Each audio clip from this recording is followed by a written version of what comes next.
On sait depuis longtemps que plus on traite rapidement un patient qui a fait un AVC, meilleures sont ses chances de survie.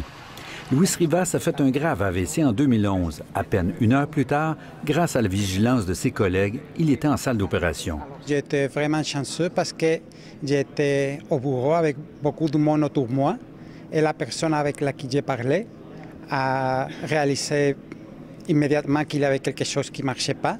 Une grande étude internationale présentée aujourd'hui permet pour la première fois de mesurer le coût humain et social d'un retard à intervenir. On dit souvent qu'une minute de blocage d'une artère dans le cerveau, ça tue 1,9 million de neurones, donc par minute.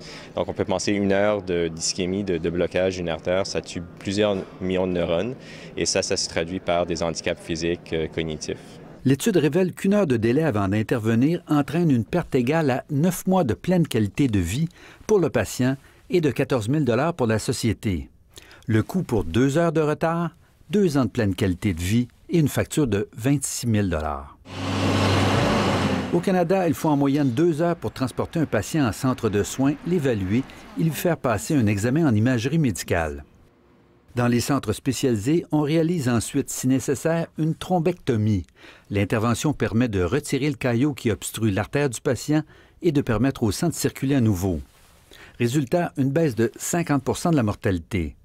Mais est-il possible de faire encore mieux? Au Québec, présentement, il y a 4 centres seulement qui offrent ce traitement spécial, 2 à Montréal, 1 à Québec, 1 à Sherbrooke. Donc, il y a tous les enjeux de pouvoir amener les patients rapidement par ambulance au bon endroit.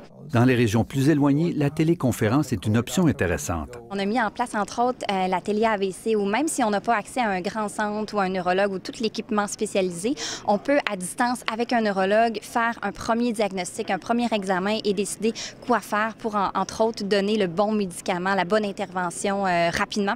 Aujourd'hui, 80 % des Canadiens survivent à leur AVC, mais plus de la moitié en conservent une incapacité à long terme. Ici Normand Grondin, Radio-Canada, Montréal.